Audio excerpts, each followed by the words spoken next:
tướng người ta sử dụng thành công nhất khi họ đã có cả Rise lẫn EVOS, tức là King J bây giờ không còn, tôi nghĩ là rất là khó để anh ta có thể tác động được vào cái ván đấu này một cách thực sự hiệu quả như những gì anh ta đã từng làm ở giai đoạn vòng bảng. Có EVOS là như anh Tân cũng đã chia sẻ We're finally live. I'm very sorry for this. I just talked to myself for a few minutes. It's so sad. I wanted to do a pre-show, but for some reason my program didn't start streaming, so now we'll have to jump into the picks and bans right away. I also missed a few of the picks and a few of the bans. Sorry about that one. So we'll have to catch up back with that later on. Look at this. This pick and ban phase has been very weird to me. Look at the 3 bans from Friends Forever, 3 supports coming in. And opening up, Silas is the first pick, but he was not going for the Silas, instead opting to slot in the Rice. First pick Rice, followed up by Urgot and Kaiser. I'm not sure if you have watched any other regions so far. Urgot now emerging as a jungler, potentially slotted into that role, and I wanted to see it yesterday. There was no Urgot in LEC. Neither top nor jungle, so I'm very excited to look at Yijin's Urgot potentially in this game. On the other side, Friends Forever securing Tahm Kench for themselves after banning 3 supports, now the 4th support coming in. That's an interesting priority. There's still the possibility of a Shen as well as a Karma coming in terms of support picks for EVOS. And then Jarvan as the number 1 priority jungler. We've already seen Jarvan in the statistics. So yeah, I have seen him. I wanted to stream that as well. But yeah, Jarvan overall in 9.6, highest priority jungler all around the globe. Rek'Sai, surprisingly a bit lower in terms of priority. There's still the possibility for Rek'Sai to come in, even though looking at the Urgot, that might just be the jungler of EVOS. Ooh, and now Friends Forever setting up the Jinx pick possibly with the protection from Tahm Kench. Jinx into Kaiser, an outscaling matchup on that side. Now EVOS has to look for supports. 4 supports banned on the side of Friends Forever. They wanted to give the bot lane the best matchup they could imagine, and now EVOS has to debate between a safe laner, maybe a Shen, or going for a bit of... Wow! There's the Pyke! The Pyke on 9.6? That's very exciting. So a lot of support bans from Friends Forever, and EVOS answer with one... Ooh, and another very interesting pick. Let's go for that one. And it is the Hecarim. This draft has already fulfilled a lot of what 9.6 promised. I was a bit down after I saw the LEC games yesterday with a lot of old picks still coming in. No Hecarim. Okay, he was banned all the games. No Urgot jungle. And finally we get to see the Urgot in the jungle. Maybe it's a Hecarim actually. I think Hecarim top. Looking at the summoner spells as well, it already indicates Hecarim top with teleport and ignite, his usual summoners there. Pyke coming in for the bot lane of EVOS. Pyke and Kaiser. A lot of playmaking. Maybe not the strongest straight up to V2, not the biggest potential to push out the lane. Only Kaiser's Q really as a wave clear tool on their side. Looking across the Jinx, who can just auto-attack with her rockets to clear out the waves. You see how that one goes. And it's a Hecarim against Renekton in the top lane. Conqueror matchup potentially. Maybe the Renekton will go for shorter trades with the PTA, also a possibility for him. I kind of expect him to go 1v1 with the Conqueror matchup, I'm sorry, and see how it goes. Hecarim traditionally likes to stack up his Q, obviously, and get as much damage as possible from that. He's very strong with the Conqueror, gets to stack that one up very fast and profit a lot from a lot of spamming, auto-attacks Q, and so on. We'll see how this laning phase goes. He has the slight advantage in terms of all-in, course of his Ignite pickup. That being said, he's also susceptible to ganks. there might be a bit of top lane focus coming in from Friends Forever, even though I personally don't like to see them going for the top lane. There was a lot of top lane focus from them in a few of their games, and usually it has not yielded all that much. I like them going for a bit of bot lane priority, and maybe the Renekton also opens up this possibility. That being said, Jinx, Tahm Kench, not the best lane to play around. They want to scale. They are pretty safe. Tahm Kench against Pyke struggles a bit at level 6, because Pyke can just ignore his shield, so there's the dive opportunity, looking at a combination of maybe even all 5 champions on EVOS' side, coming in for a dive at level 6, I'm sorry. Very possible. There's the teleport from Stark, coming with his E and charging in with the ultimate. Yijin level 6, strong dive champion as well. A lot of damage executed. Just what we saw from Urgot all the time in the top lane. Now he's sitting in the jungle. Tier 1 with Ryze, able to roam as well. So kind of expect the level 6 dive in the bot lane. How will Friends Forever answer that? They have double TP in their solo lanes, so there's a possibility for both solo laners to complete the party and go for a 4v5 in the bot lane. That would be very exciting. The first fight already happening. Venus eats a bit of damage. Wait a moment. Oh, that's an interesting adaptation. So the Hecarim in Keen style going mid so far. It's the top laner who plays the Hecarim, but he's going mid, and he will have the push priority over the Sylas. Only a very few champs able to do that. First gank setup should not succeed from Yijin. They know that he started there. They spotted out the invade. It's vertical jungling coming in. DNK already aware that he has to go for the enemy's red-blue buff. I say that as he's still at the crab. Whoa, whoa, whoa, whoa, whoa, whoa. Yijin with a flash E on Celebrity, and now Venus gets kicked in. Already very low. Oh, that was more action than I anticipated. And it's the first blood for Norway. Flash Q. No, it's only flash auto attack there. And Venus goes down. Very explosive start already. Another flash with Ronopi and Norway already wrecking the bot lane. Look at that. I talked about the gank not succeeding, and I was very wrong. Holy moly. Yijin flash E on the Urgot. We have heard other casters talk about this being faster than in long range Malphite ult, and we saw no time to react for Celebrity there. Gets caught out. Ooh, now the counter gank on Stark, easily secured.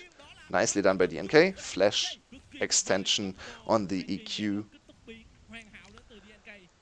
Wow, that's a lot of action for the first few levels. Vietnam coming in hot, as always. Look at that.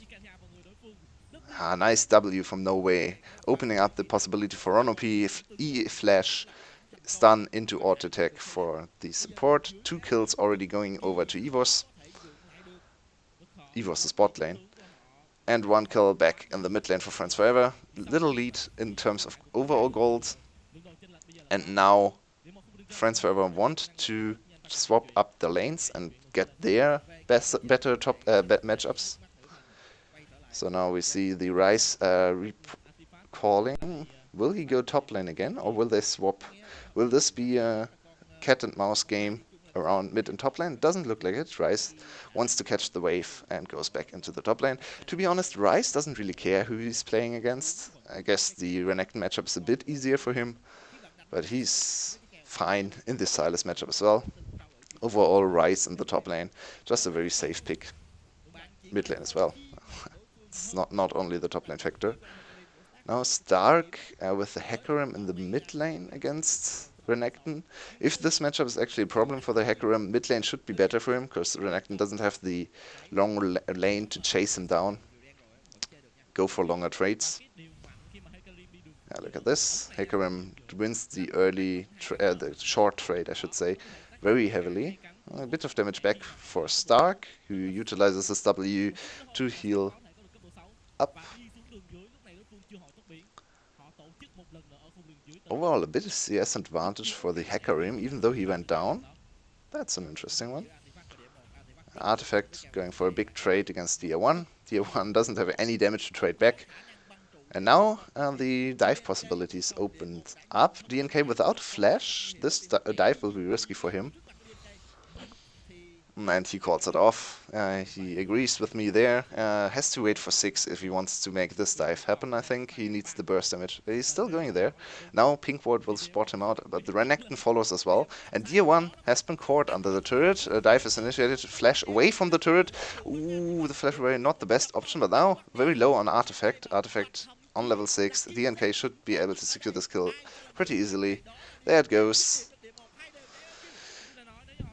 Not sure about the flash from Tier 1. I don't think there was any possibility for him to get out flashing to the top side. He wanted to trade 1 for 1, but maybe had to stay under the tower to force another turret shot if he wanted to trade. Not the best execution. And now the counter gank coming in on the bot lane. Ooh, the teleport. I talked about that one. And the first kill is already secured. King J arrives, but he's way too late. Another kill over to the very strong Pyke. And Pyke is still at only level 4, as well as the Tahm Kench as well. So we have not really seen the big counter in terms of Pyke being able to slash through the shield of Tahm Kench. So that might accelerate this matchup even more. King J wants to catch a few minions as well. Both mid laners have been very active around the map. Mid laners, I should say. Top laners, I guess, because it's the two top lane players who play mid lane in this game. We actually see the VCS swapping up the nameplates as well. So now King J and Stark sitting in the mid of the champion table thing. But those are the traditional top laners. Tier 1 struggles a lot in this matchup now. Artifact still ahead in levels. Luckily for Tier 1, the ultimate for him, not the best one in 1v1. Artifact can't really capitalize on that one. No real kill pressure coming out from the Ryze ult. Tier 1 still not hitting 6. And he has to be very careful. Only sitting on 33 CS. The Ryze has been set behind. Artifacts free to clear out this pink ward. Now EVOS needs to do something about this top lane. They can't really have their Ryze fall behind too far. Ryze from behind, really not that impressive. Needs a lot of time to get online. And Ryze from ahead can be very oppressive. Ryze from behind can be... yeah... not the biggest impact champion. Bit like the Vladimir in terms of being ahead and behind. Vladimir from behind also not the biggest threat. But Ryze is even worse, I think, compared to the Vladimir, because Ryze needs to be able to win the 1v1 in the side lane. This team fight not as easy to execute as the Vladimir's. And we see Ron OP being the first support who roams away from his ADC. Looked for a bit of a collapse there in the top lane. Now has to slowly go back to his lane. No, he's actually going for another mid lane play. There's nothing really happening. He's still not level 6. His timing is a bit weird here, especially because No Way now loses a lot of his advantage in the bot lane. Another dive on Tier 1. He tries to get out with the ultimate. Double Ryze ult. Wow, that looked very interesting. Double Ryze ult, same timing, so they ported almost in the same time frame.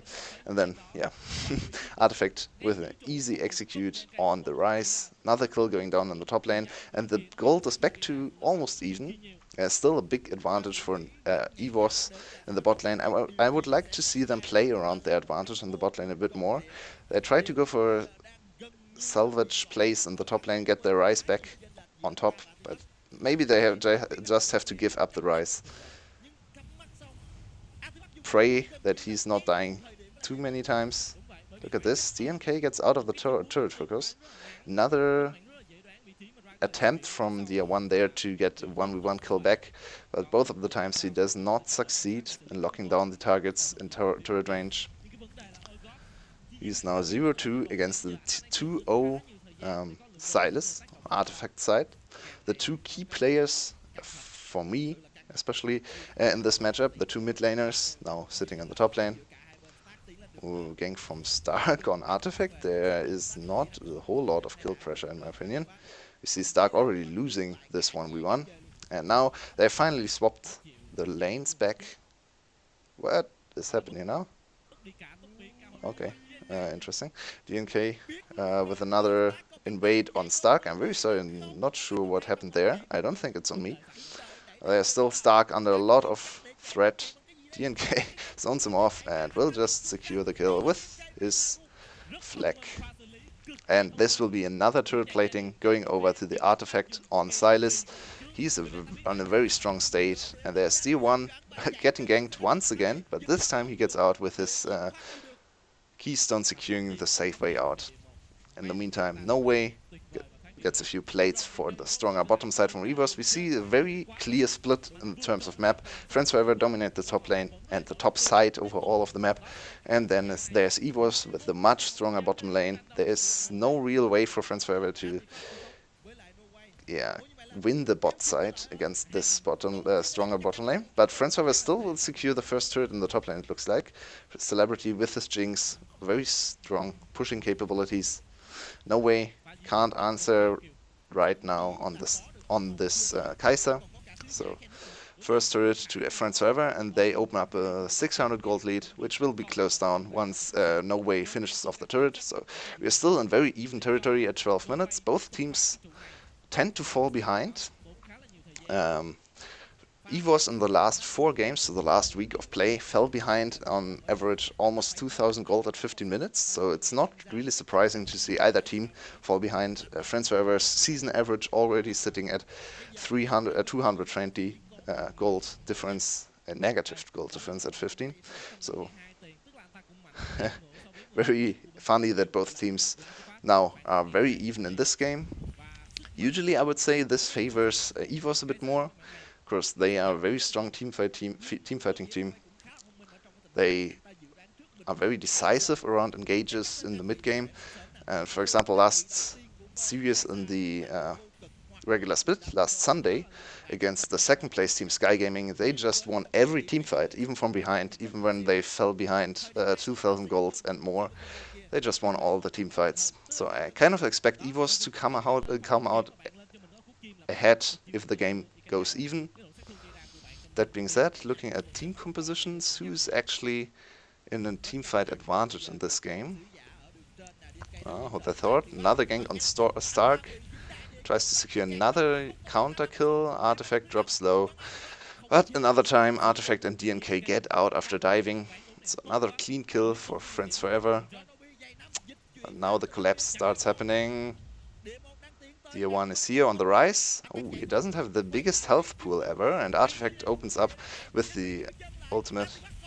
Oh, nice kill secured by Rono P. Another TP comes in, another kill from Rono P. 2 kills secured for the Pike, and now King J in a bad position as well. Another execute from Rono P. No, it's the kill going over to Tier 1. 3 kills back for EVOS. Overextension by Friends Forever, going too deep on the dive, and they can't get out. And the gold swings back in a big fashion to EVOS. They are now ahead 1.5k. That's territory they have not seen for a long time. Being behind in the last 4 games they played, the last 2 weeks of play, they have not been ahead a single time at 50 minutes. This time seems to be the first one. There we see this again. Stark caught on a trip, but he gets a lot of damage on Artifact as well as DNK, and both of them can't get out. Big shutdown as well on Artifact. I think the gold went over to Ron OP, so not the biggest cash out. That being said, Ron OP obviously sharing the kills, not the bounty, but the kills at least, with his solo. It was Dia1 and Yijin, both champs that like to get a lot of kills and scale insanely well. Urgot Jungle now on his toggle, finally having no cooldown on the W. And we see sorry, how strong this champ will be. First Urgot Jungle I see. I anticipated a lot of Urgot priority yesterday in LEC and I didn't see any. Also no Urgot Jungle today in the first LCK match. but the VCS seems to be on the hype train. I'm very sorry. And he goes for the typical top lane builds with oh, Stark caught out once again, but his team is here, and now DNK drops low. Artifact has to get out with the ultimate from Stark. Another kill for Unofficial, 5-0 on his Pike.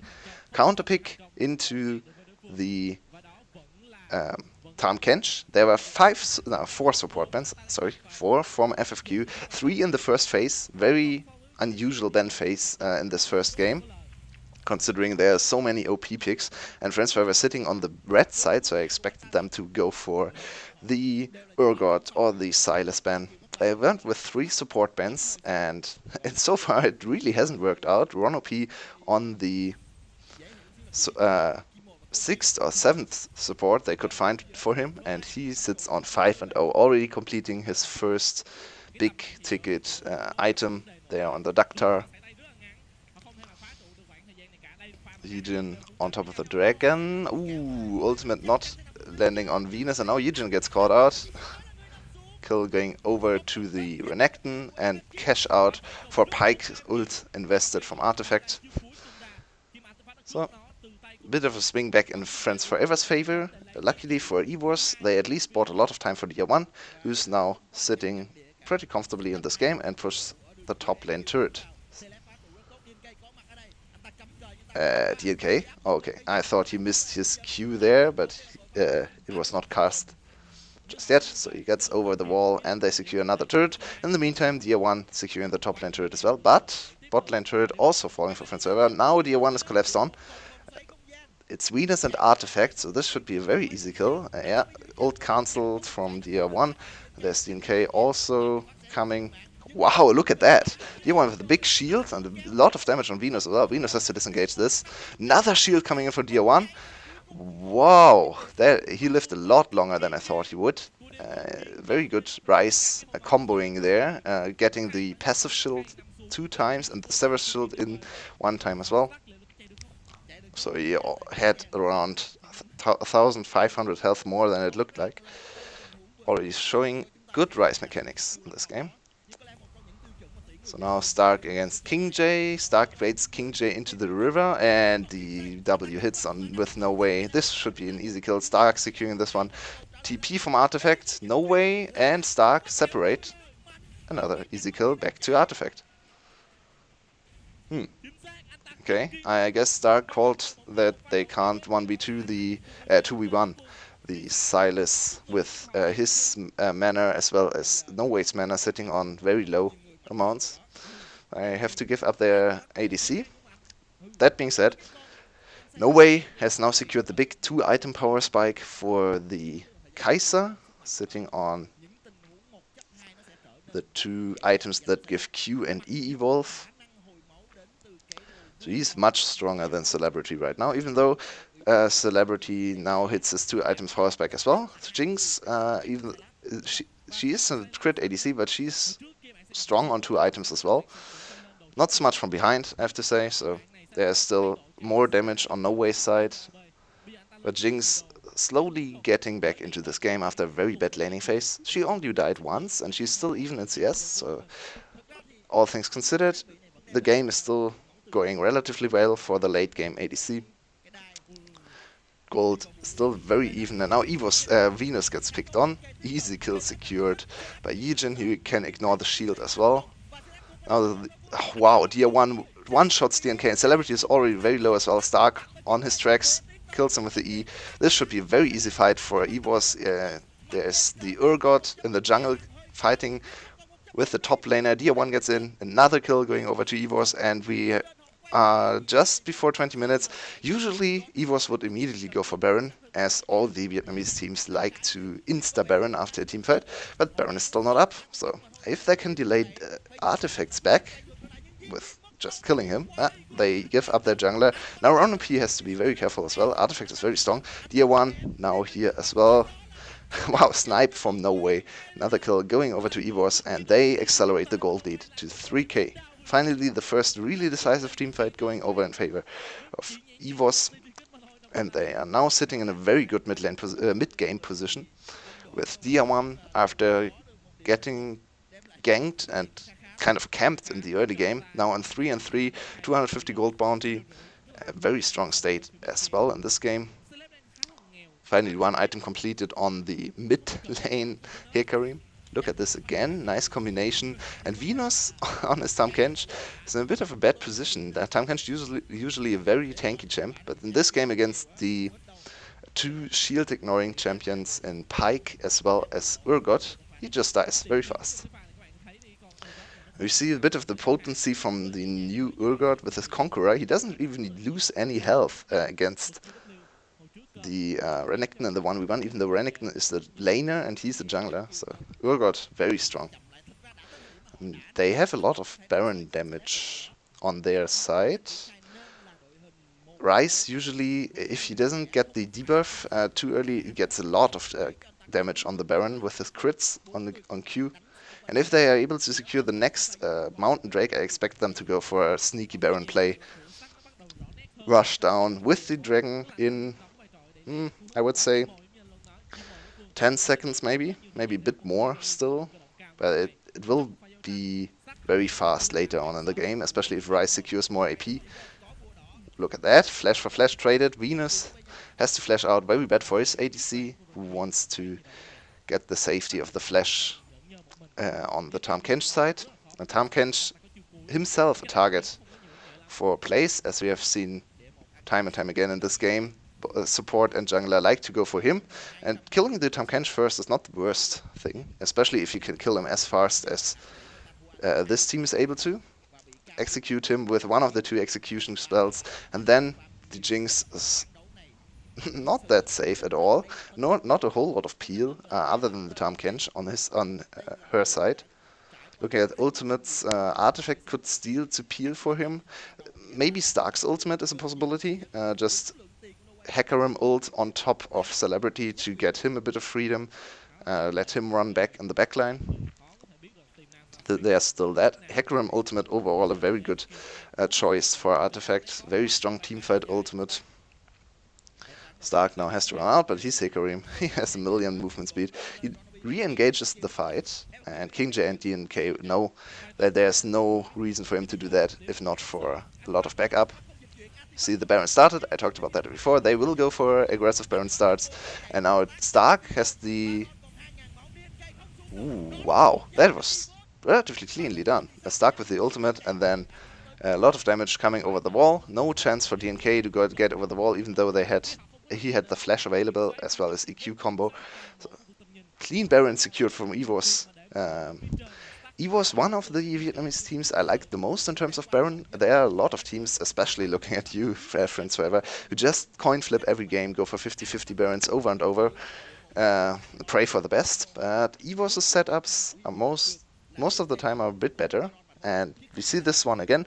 Good sneak attempts. Stark deters the enemies and goes for the safe CC on his ultimate. A lot of damage over the wall, securing the kill. And another Baron comes in. 5k gold lead now for EVOS. There isn't really that much left in the tank for Friends Forever, considering their Jarvan also went with AD, so he will just melt in the teamfights. Look at the Keystone from DNK. I'm not a big fan of Conqueror, Jarvan jungle. Conqueror strong on Jarvan in the top lane. We saw Reaper with the solo kills. Was a Carbo chart, I'm not sure. With Conqueror Jarvan. But I think in the jungle you want to have burst on the Jarvan, especially if you go for the more damage focused builds. Prolonged fights on squishy AD Jarvan are nothing that will really happen, because he will just die too fast. Another engagement on DR1, this time he will be called out. Kill going over to the Jarvan once again. No kill for Celebrity. Set times for Friends Forever. They needed that kill on their ADC. At least the Baron push will be delayed a bit. Still 2 turrets going down, and Stark is already working on the inhibitor turret. So now Friends Forever needs to win a decisive teamfight, and they engage this one with King J flashing on top of Ronopi. Ronopi will go down. Another shutdown over to the J4. Oh man, Friends Forever hate themselves for this. Yijin probably on his way to the grave as well, gets slowed by his own ultimate. Still alive. The next kill going over to the Javan. It's insanely unlucky how Friends Forever get every kill on their Javan.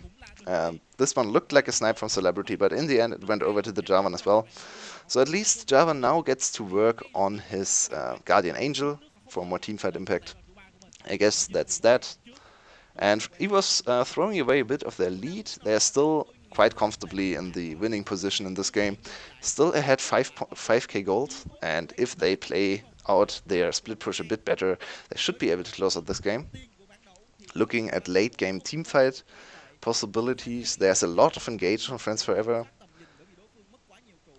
So if they get on top of DR1 like they did in the top lane, they can insta-win the teamfight. It's possible for them.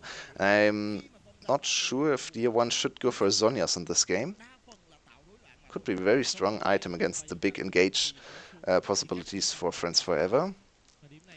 Looks like he wants to go for as much damage as possible. Possibly now with the Void Stuff or the Rylai's Crystal Scepter for his next item. Magi's on 0 stacks. A bit of a troll build here, to be honest. Oh, it's actually another item. It's Banshee's Veil on Rise. So it's a better 1v1 item against Artifact. He's the only magic damage in the team, so teamfight wise not the strongest choice. I think Zhonya's would have been better for teamfights, kind of indicating that they want to play around their 1-3-1. Maybe with the next Baron, which will go down even faster than the first one, utilizing this 1v1 a bit better, but Year 1 got caught out last time, and I think it's pretty easy for Friends Forever to catch him out once again. I'm not really sure if EVOS looks at this game in the right way. They still have a very strong teamfight setup with Urgot finally hitting off-tank status. He gets to contribute a lot of damage in the teamfights from the jungle position. They have a Ryze, short range mage, But considering the enemy champions, his short range is not really punished too much. He can just hit whoever is in front of him with Javan and Sylas as well as Renekton. 3 big frontliners will just be in his face, so he gets a lot of targets, will not struggle in the teamfights as much if he's not picked on, as I said before. And then they have the Kai'Sa to turn around the fight in the end. Kai'Sa has to be a bit wary in terms of her damage. I don't really like what I'm seeing here. I think it's better for her to go for the full damage build, especially looking across at Jinx.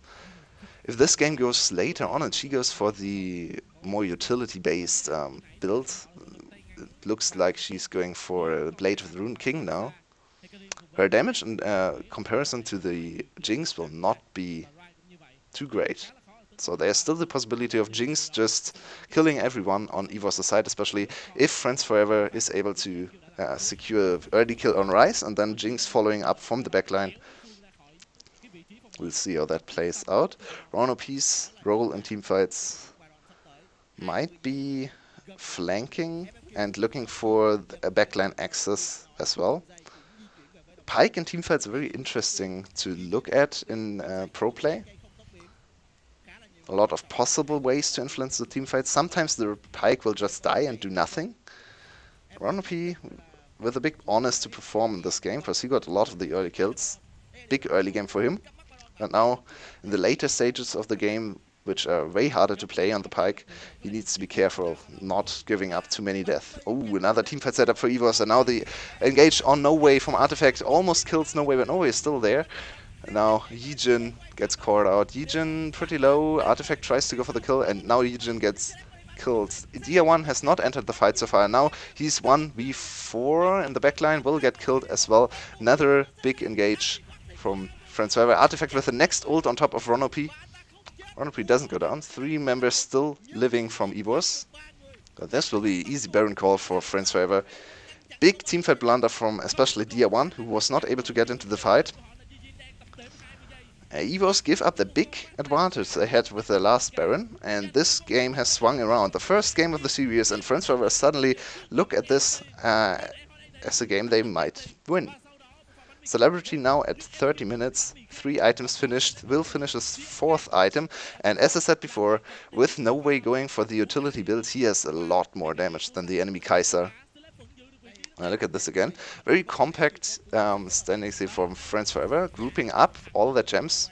And now DR1 and Stark in the backline. Why is DR1 not able to contribute to the fight? He gets caught by the chompers, and then he's just too far away. DNK turns on top of him, so DR1 big rise damage, but he was not able to get any of the damage to stick to the champions on the enemy side. So this fight was very easy for Friends Forever. Hard commit to No Way, who almost immediately was forced out of the fight. Then re-engage from Stark, and DR1 deterred. Of course, they just turned away from them. No backline access for them.